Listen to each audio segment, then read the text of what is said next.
Rule number 1 of deep space salvage is simple. Never open a sealed stasis pod without reading the hazard tag first. Rule number 2 is even simpler. If the tag is written in a dead imperial dialect, you grab a crowbar anyway. I had spent 3 days tucked inside the cramped crawlspace of a derelict vessel, breathing recycled air that tasted like scorched insulation. The ship was a battered old courier craft drifting along the fringe of the sector. Every scrapper at the auction had skipped it, assuming it was an empty hull stripped of value.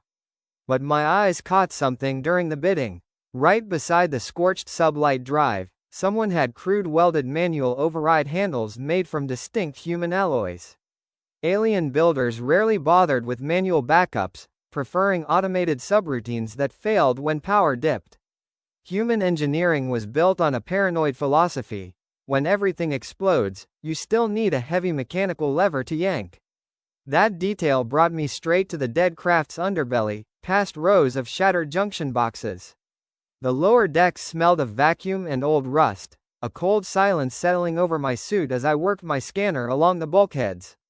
Deep behind a reinforced wall of heavy lead shielding, the sensors stuttered, displaying a structural density that did not match the official floor plans. I spent 2 painstaking hours cutting through the bulkhead with a plasma torch, sending showers of bright orange sparks into the air. When the final piece of plating fell away, I found myself staring into a concealed chamber lined with faded fabric and ancient dampeners. Resting in the center was an ultra-luxurious stasis capsule, its casing forged from silver alloy and glowing with the faint pulse of a dying battery. It belonged to the fallen Valerius Dynasty, a royal line rumored to have been wiped out during a corporate takeover years ago. I wiped frost from the observation port and peered inside, expecting decayed bioscrap. Instead, my visor light illuminated a young alien woman, her skin possessing a delicate pearlescent sheen and her long hair falling like liquid silver. A tiara hung crooked over her brow, bearing the crest of the Valerius house. The capsule's health indicators were flashing a critical crimson, warning that the field was collapsing and life support was on its final cycle. I didn't have time to haul the pod back to a dock. I reached for the manual release valve, jammed my heavy wrench into the locking collar, and put my entire weight into breaking the seal. The lock snapped with a sound like a rifle shot. Pressurized atmosphere hissed violently, filling the space with a cloud of freezing mist. Through the haze, a slender hand shot forward, locking around a hidden plasma blade and bringing it directly against my neck as a pair of brilliant gold eyes snapped open in absolute panic. "Do not move," she whispered, her voice rasping with the dry scratch of someone whose vocal cords had been frozen solid for years. The glowing edge of the plasma blade hovered inches from my throat, the radiating heat singing the collar of my work jacket. Frost still clung to her liquid silver hair, shattering into shimmers as she shifted her weight within the narrow confines of the open capsule. Despite the obvious weakness in her limbs and the violent shivering racking her frame, her golden eyes locked onto mine with an intensity that made my pulse race. I slowly raised both gloved hands, making sure every movement was deliberate and non-threatening. I let out a low breath, watching the vapor pool between us in the cold air. "Easy there," I said, keeping my tone calm and grounded. "The name's Jax. I'm just a mechanic who happened to buy this ship for scrap metal. You were minutes away from your life support running out, so if you're planning on taking my head off, at least let me fix the heat first." Her eyes darted past my shoulder, scanning the dark corridor behind me, searching for unseen threats in the shadows. The hand holding the weapon trembled slightly from the sheer physical toll of sudden cryogenic thaw. Slowly, the tip of the blade lowered a fraction, though she did not deactivate it entirely. She drew in a sharp breath, clutching her chest as her internal organs fought to resume their normal rhythm. "Where are the guards?" she demanded, her gaze returning to my face with a desperate edge. "Where is the royal escort? Who authorized a human to handle the extraction sequence?" I slowly reached down to my utility belt, pulled out a thermal survival blanket, and tossed it gently into her lap before taking 2 steps back to give her room. "There aren't any guards," I told her plainly. "There's no royal escort either. It's just you, me, and a ship that's been drifting in dark space for longer than I've been alive." "You're Princess Astra, right?" She froze at the mention of her title, her fingers tightening around the warm fabric of the blanket as reality set in. But before she could answer, the ship's dead control console sputtering to life, bathing the dim corridor in a harsh flashing amber light as an automated emergency distress beacon initiated itself without our input. The sudden blare of the emergency console sent a sharp spike of adrenaline through the narrow chamber. Astra flinched, her golden eyes widening as she recognized the specific tone ringing through the bulkhead. "Deactivate it," she shouted, trying to push herself out of the pod, only for her weakened legs to buckle. I caught her by the arms before she hit the deck plates, supporting her weight as I dragged her toward the main cockpit corridor. "I didn't turn it on," I yelled back over the alarm.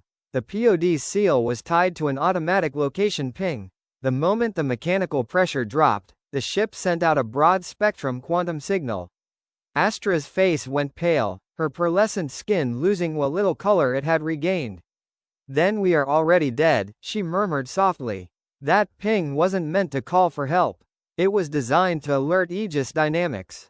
Aegis Dynamics was the largest military conglomerate in the sector, a ruthless corporate entity that had systematically swallowed independent star systems under the guise of security protocols.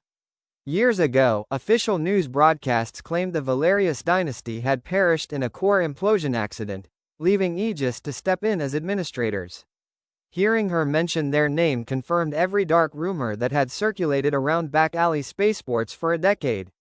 Before I could ask any more questions, the long-range sensor grid on my wristcom vibrated violently. 3 heavy tactical signatures had dropped out of slipspace at the outer perimeter, locking their targeting arrays directly onto our coordinates with terrifying efficiency. They were heavy strike craft equipped with state-of-the-art tracking suites and enough firepower to reduce a moon to dust. "We have less than 2 minutes before they close the gap," I muttered, hauling Astra into the co-pilot seat of my patched-together transport vessel moored to the derelict's main airlock. She looked at the primitive analog switches and exposed wiring running along the ceiling of my cockpit with obvious horror. "This vessel is an ancient relic," she said, strapping herself in with trembling hands.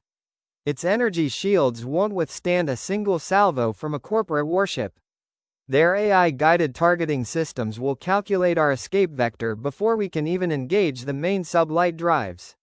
I slammed my palm against the heavy manual breaker switches overhead, cutting the main power grid entirely and plunging us into darkness except for the dull glow of physical pressure gauges. "They would calculate our vector if we were using standard alien flight systems," I said, grabbing the twin mechanical flight sticks. "But corporate AI expects computer calculations. It doesn't know how to track a human who flies by gut instinct." The main airlock clamp released with a heavy metallic clunk, and my small transport drifted silently away from the derelict hull into the cold void. Seconds later, 3 sleek, angular Aegis strike ships emerged from the darkness like silver sharks. Without broadcasting a warning or offering a chance for surrender, their bow turrets flared bright white, unleashing a concentrated volley of high-density plasma that obliterated the scrap ship I had just left behind. The explosion sent a blinding shockwave tearing through the surrounding sector, scattering superheated metal fragments across space. Inside my darkened cockpit, the temperature dropped rapidly as the passive life support took over, but I kept every active scanner and broadcast array turned completely off.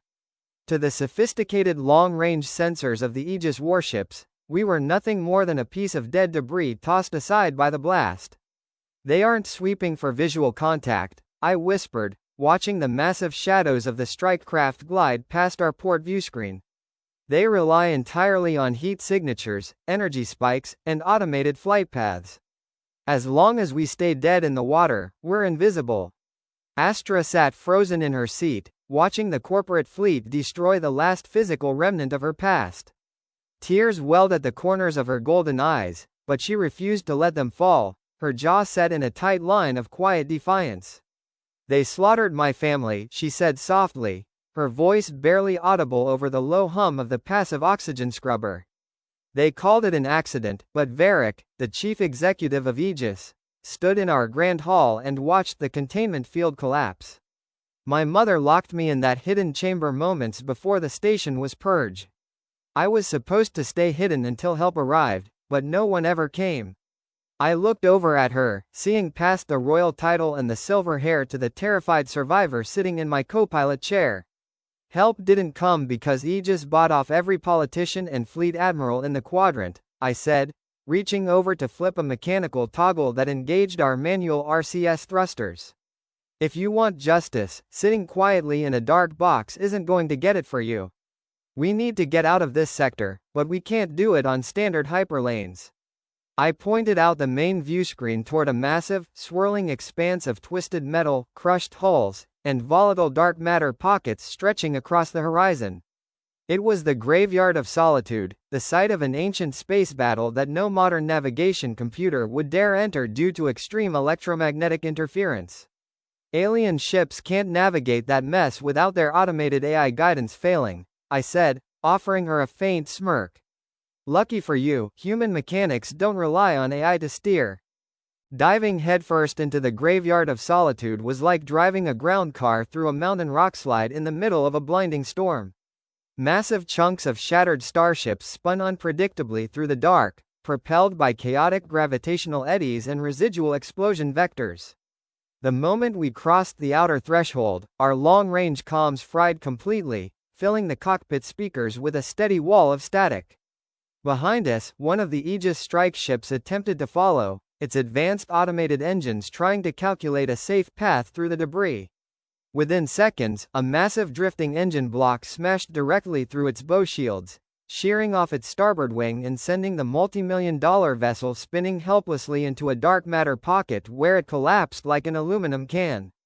One down, I grunted, wrestling violently with the dual mechanical flight sticks as a jagged piece of hull plating scraped along our ventral armor, sending a horrific shrieking sound echoing through the cabin. Astra held onto the console dashboard with white knuckles, her eyes wide as she watched me execute a series of impossible, manual maneuvers. I banked the transport hard to the left, squeezing through a gap between two dead battleships that was barely wider than our wingspan. Your species is completely insane, she gasped as a floating fuel cell exploded just yards from our starboard port, bathing the cockpit in a harsh orange glare. No pilot in the Royal Fleet would ever attempt a maneuver without an automated probability matrix running at full capacity. Probability matrices are for people who are afraid of getting their hands dirty. I shouted back, slapping a manual override switch to purge our overheated thruster lines. In human space, if you can't fly a ship with a broken stick and a prayer, you don't get your pilot's license. For 20 agonizing minutes, I fought the controls, relying purely on muscle memory, depth perception, and sheer stubborn refusal to die. We wove through the floating wreckage, using the iron-dense hulls of the ancient warships to block the thermal scanners of the remaining two corporate pursuers.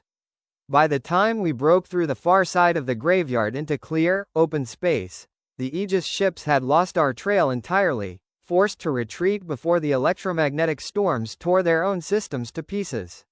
I finally eased off the throttles, letting out a long breath as my arms trembled from the intense physical exertion.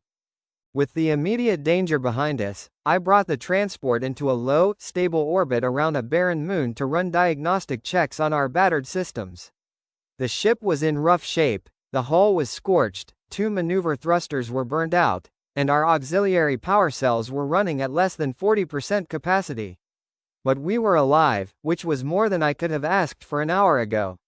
I stepped down into the lower cargo hold, pulling off my heavy leather work gloves to inspect the damage to our primary power conduits.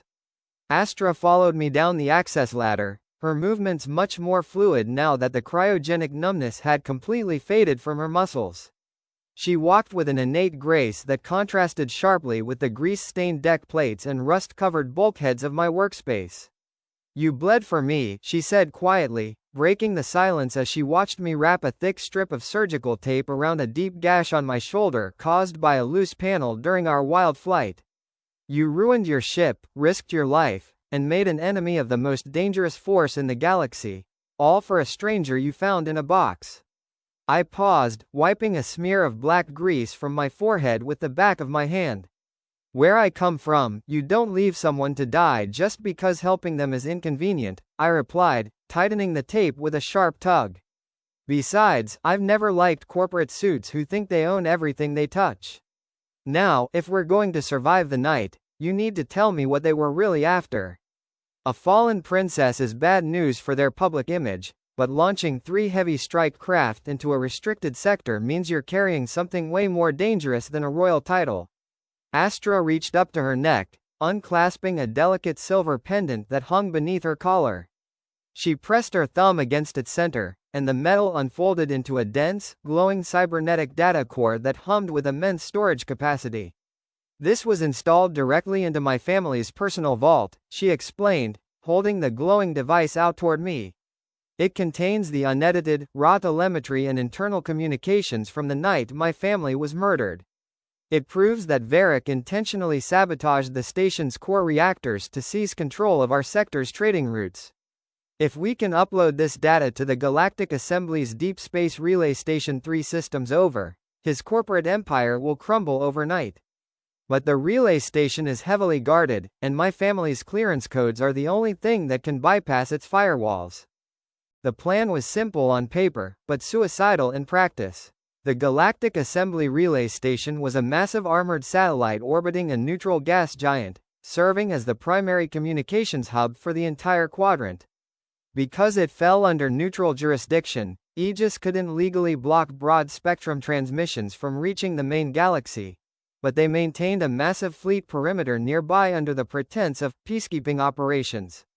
To get close enough to broadcast the data core, we needed to turn my broken-down salvage transport into something capable of breaching a military blockade. For 3 straight days, we hid in the shadow of the barren moon, working side by side to overhaul the ship using every piece of spare scrap metal and jury-rigged component I had stashed in the hold. I transformed our heavy industrial mining lasers into high-density plasma cannons by stripping the safety limiters and routing power directly from our main drive core. Astra watched in absolute fascination as I took standard kinetic shock coils, tools normally used for breaking apart stubborn iron asteroids, and wired them into our outer hull plating to create an improvised directional EMP trap. You humans treat complex technology like iron blocks to be pounded into shape, she remarked, handing me a heavy wire stripper as I worked beneath the open engine manifold. An alien engineer would spend months calculating the structural safety margins before attempting a modification like this. I pulled a cable tight with my teeth, crimped it with pliers, and offered her a grin. Safety margins are just suggestions made by people who have never had to improvise under fire, I said. During those long hours in the dark hold, the wall between Royal Princess and human mechanic began to break down completely. She learned how to splice copper wiring, pack thermal insulation, and set manual pressure valves, while she taught me the intricate political history of the star systems she had once been raised to govern. She was no longer just a helpless royal trapped in a silver pod. She was sharp, determined, and possessed a fiery iron resolve that earned my absolute respect. When the last panel was bolted back into place and the modified engines roared to life with a deep, feral rumble, the vessel no longer looked like an ordinary salvage craft. It was a battered, iron-clad war dog, ugly, dangerous, and ready to bite. We dropped out of slip space at the edge of the neutral system, immediately catching the attention of the massive Aegis fleet patrol guarding the space around the Galactic Assembly Relay Station. Floating in high orbit above a swirling purple gas giant, the relay station shone like a beacon of silver light, surrounded by dozens of corporate battlecruisers. The moment our signature registered on their long-range arrays, a massive, dreadnought-class warship detached itself from the main fleet, moving slowly to cut off our path to the satellite. A high-priority communication link opened automatically on our main viewscreen, and the cold, arrogant face of Executive Varek appeared in crisp, high-definition resolution. He sat in a plush leather command chair aboard his flagship, looking down at us with a mixture of mild amusement and cold disgust. "Princess Astra," Varek said, his voice dripping with condescension as he adjusted his immaculate corporate uniform. "I must admit, I was astonished when my retrieval teams reported that you had survived the night of your family's tragic accident. And to see you now, huddled inside a filthy human scrap bucket alongside a primitive grease monkey, is truly a tragic sight for someone of your noble lineage. Astra stood tall beside my pilot chair, her liquid silver hair tied back tightly, her eyes flashing like molten gold. The accident is over, Varek, she said, her voice echoing with absolute authority across the open channel. I hold the unedited logs from the vault. I hold the proof of your treason, your murder, and your theft. In less than 2 minutes, the entire galaxy will see what you really are. Varek's smug smile slowly faded, replaced by a dark, ruthless sneer. You are foolish to think a piece of data matters in a galaxy ruled by force, he spat, leaning forward toward his comms pickup. History belongs to the victors, child. No one is going to receive your broadcast because your little ship will be microscopic dust before your transmission can clear my fleet's local jamming envelope. Target their vessel, he commanded his officers off-screen. Primary plasma batteries, fire at will. The massive dreadnought's weapon turrets began to glow with blinding, destructive energy, locking their targeting reticles directly onto our position. Outgunned and completely surrounded, we were staring directly into the mouth of a corporate firing squad. Jax, now, Astra shouted, plugging her glowing cybernetic data core directly into our modified comms array. But instead of turning our ship away to run, I shoved both throttles as far forward as they would go, driving our battered vessel straight toward the massive dreadnought's bow at maximum acceleration. Varek's warship unleashed a terrifying barrage of heavy plasma fire, but Dara's manual steering and our reinforced hull plating took the brunt of the kinetic shock, sending sparks flying through our cabin as warning alarms screamed in agony. He thinks we brought an EMP to disable his weapons. I yelled over the deafening roar of the engines. He didn't calculate that I hotwired our entire engine core directly into the relay station's power grid. Instead of firing our jury-rigged weapons, I triggered our kinetic shock coils, creating a massive, localized magnetic tether that locked our ship directly to the relay station's main dish array.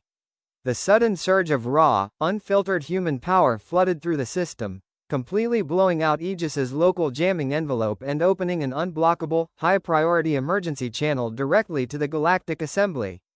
Transmission active, Astra called out, her hands flying across the terminal as the raw data files began pouring into the public network. The records are unsealed. The galaxy can see everything.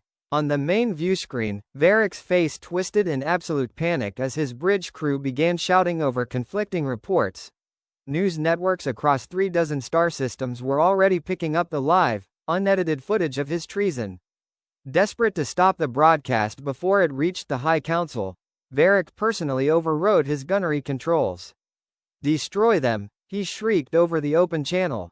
Overload the main forward cannon and vaporize that dish. The dreadnought's heavy central weapon began to charge, a sphere of superheated plasma building at its tip that would eradicate our ship and the entire relay station in a single second. Astra looked at the console in horror as the file transfer hit 99%. It's taking too long, she cried out, but as the data finally hit 100%, a secondary file, buried deep within the Royal Vault's encrypted sub-layers, suddenly unlocked itself, displaying a set of classified schematics that made Astra's breath catch in her throat. The records weren't just telemetry from the night her parents died, they were the original, ancient blueprints for the construction of humanity's homeworld, hidden by her family centuries ago. Her parents hadn't been innocent victims of a corporate coup, they had been the ones who ordered the original, historical blockade that kept humanity trapped in the Outer Rim, terrified of what humans could do if left unchecked. Astra stared at the scrolling data in horror as her entire world shattered. Her family's noble legacy was an imperial lie. Her parents were tyrants who had blockaded humanity to keep them trapped in the Outer Rim. Worse still, Varek wasn't just covering up a murder. He wanted Astra because her DNA was the living biometric key to an ancient, dormant war fleet. On the main view screen, Varek sneered, his dreadnought's central cannon reaching full charge. Her bloodline is why your kind was kept in the dirt, human. Step aside and let me execute the monster before she wakes her empire. Astra stepped back, tears in her golden eyes. He's right, Jax. My family was a curse upon your people. Save yourself. I didn't move. Instead, I stepped directly between Astra and the screen, pointing my heavy wrench straight at Varek. Her ancestors were tyrants, but her choices are her own. And humans don't let corporate scum dictate who gets a second chance. I slammed the manual override down, launching our ship backward with a kinetic pulse just as the dreadnought fired. The plasma beam struck the relay's power core, triggering a massive feedback loop that traveled straight back down the beam and fried Varek's flagship from the inside out. As the corporate fleet dissolved into chaos, I set our course for uncharted deep space, handing Astra a pair of mechanic goggles with a grin. Slipping them over her silver hair, she picked up her tools, ready to build a new future with her own two hands. If you like the video, make sure to like and subscribe my channel.